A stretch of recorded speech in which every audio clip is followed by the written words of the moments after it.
SDT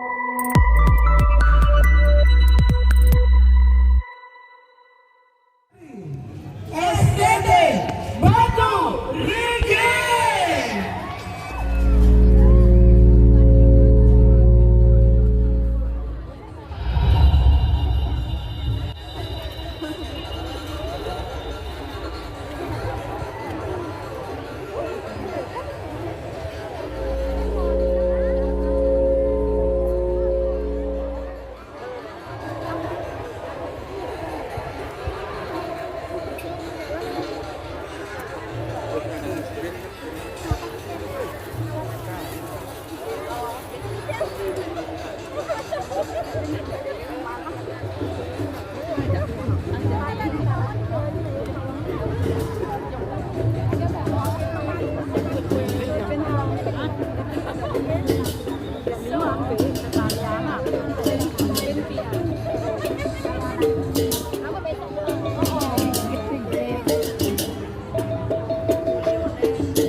Om Swastiastu.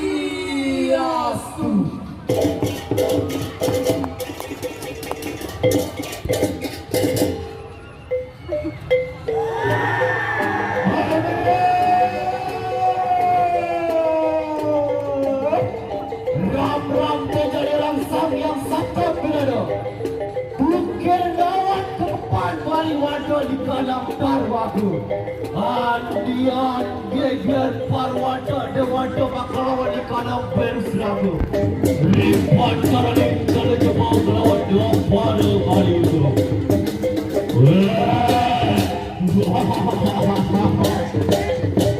Ya jadi aku saking sama teman waktu itu. Dipilih raya masuk pada kau.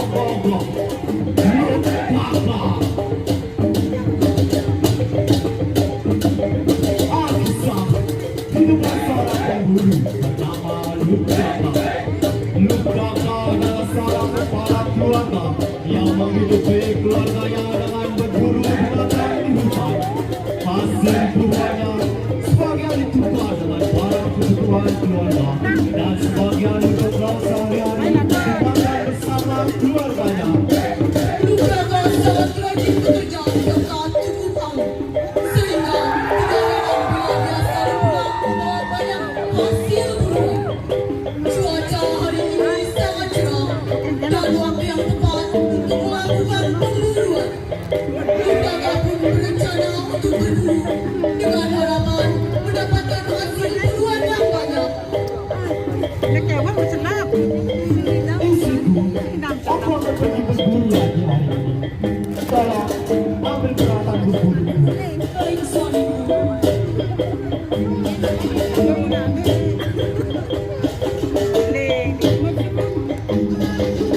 Ini suamiku, berhati-hatilah karena banyak binatang buas di hutan sana. Juga bolehlah pulang dengan keadaan selamat. Nugrakan pun pergi meninggalkan rumahnya dan mulai memasuki hutan yang lebat. Akan tetapi hari itu berbeda dengan hari biasanya. Nugrakan tidak mendapatkan satupun binatang buruan. Tanpa terasa hari sudah gelap dan Nugrakan masih berada di tengah hutan. Nugrakan pun memutuskan untuk tinggal di hutan dan mencari tempat yang aman. Nugrakan melihat ada sebuah pohon gelang Dia memutuskan untuk memanjat batang pohon itu dan mencari posisi yang nyaman untuk bersandar. Lugaka berusaha untuk tetap terjaga agar tidak tertidur. Lugaka memetik satu persatu dalam bilah dan menjatuhkannya ke bawah sehingga mengenai lingga yang ada di bawahnya. Tanpa disadari, malam itu adalah malam Siwalati, di mana Dewa Siwa tengah melakukan yoga. Lugaka mulai menyesali segala perbuatan jahat yang pernah dia lakukan sepanjang hidupnya. Malam itu, Lugaka bertekad untuk berhenti menjadi pembunuh. Tanpa ia sadari, dia telah melakukan berapa pada malam itu. Tidak berbicara, tidak tidur, tidak makan dan minum. Pagi pun tiba, Lugaka berkemas-kemas dan langsung bergegas pulang ke rumahnya. Lugaka pun sampai di rumah dengan keadaan istrinya panik menunggu kepulangan suaminya yang seharian tak kunjung pulang ke rumah.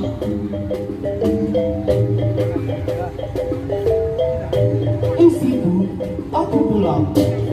Maaf istriku, kemarin saat aku masih di hutan, aku tidak mendapatkan satupun binatang buruan. Dan akhirnya, aku memutuskan untuk menginap saja di hutan. Saat aku bermalam di hutan, aku menyadari bahwa apa yang aku perbuat selama ini salah dan berdosa. Maka, aku memutuskan untuk bertani saja. Baiklah suamiku, jika itu keputusanmu, aku akan mendukungmu. Sejak hari itu, Lugaka pun beralih pekerjaan sebagai petani. Lugaka pun mencoba menjadi petani seperti warga desa lainnya.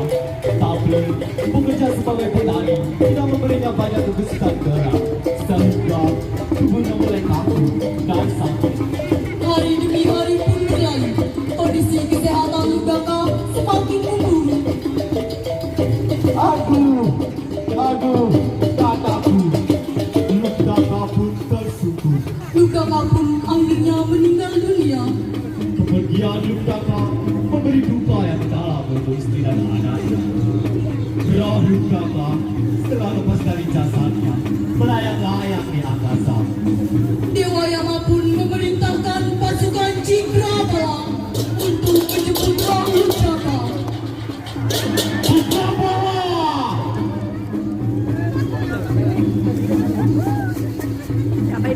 Wahai pasukan Cikrawala, pergilah dan jemputlah roh Lugaka.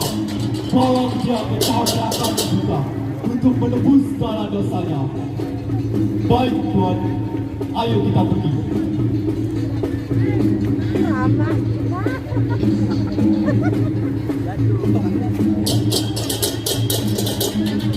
Hei Lugaka, sesuai perintah Dewa Yama, kami datang menjemputmu. Pasukan Cikrawala menemukan Lugaka dan hendak membawanya ke kawah Chandra Pemuka yang berada di neraka. Di saat itulah utusan Dewa Siwa datang mencegah pasukan Cikrawala membawa roh Lugaka. Berhenti! Kami diperintahkan untuk membawa Lugaka ke Siwaloka. Tidak! Lugaka pantasnya dihukum atas segala kejahatannya. Tidak bisa! Kami diperintahkan Dewa Siwa untuk menjemput Lugaka. Tidak bisa!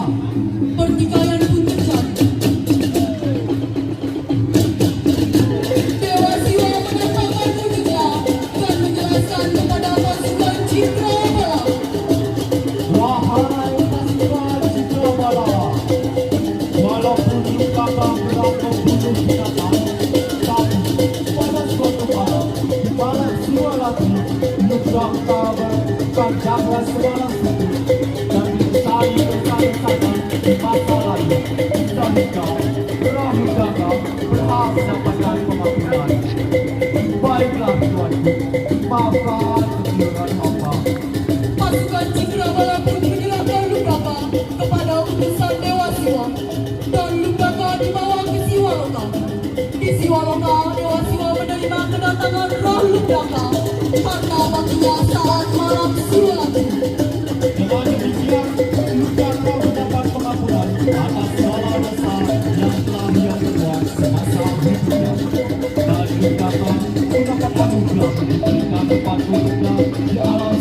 Tiongkok.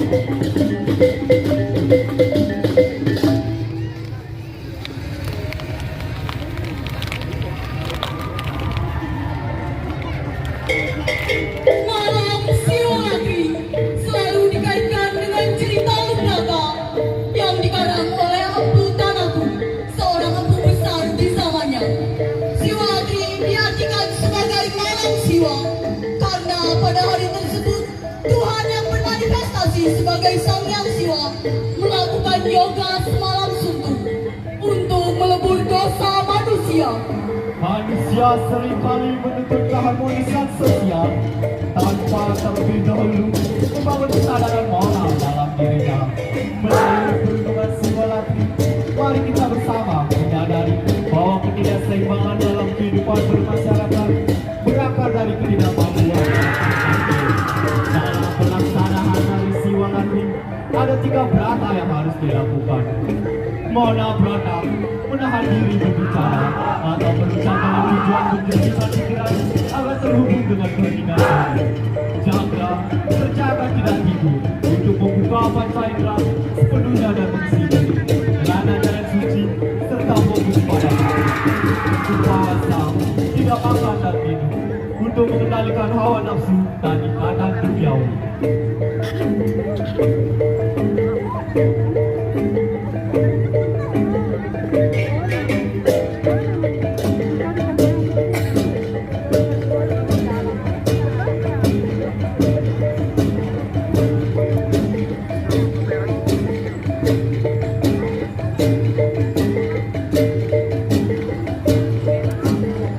Demikianlah pementasan cerita Lubrata sejalan dengan perkembangan dan kecerdasan spiritual di zaman kali.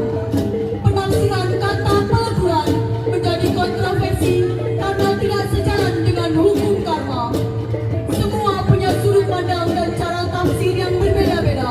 Alangkah baiknya momentum melatih adalah penyadaran diri untuk memperbaiki kehidupan kita di dunia.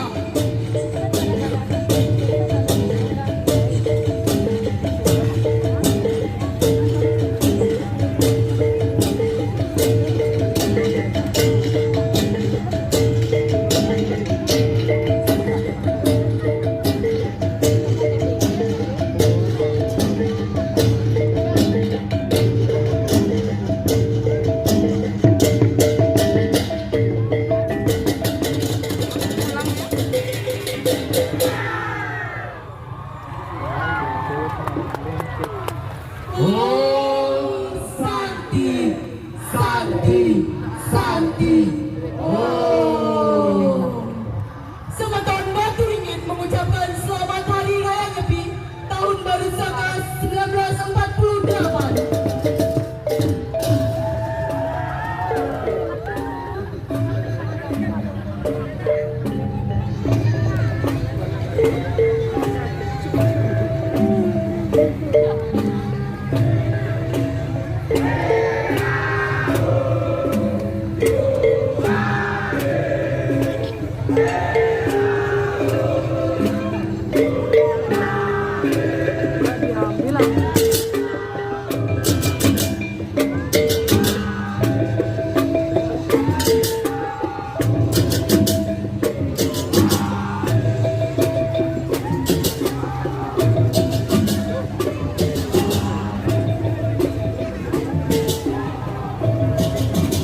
Mari beri tepuk tangan sekali lagi untuk nomor 2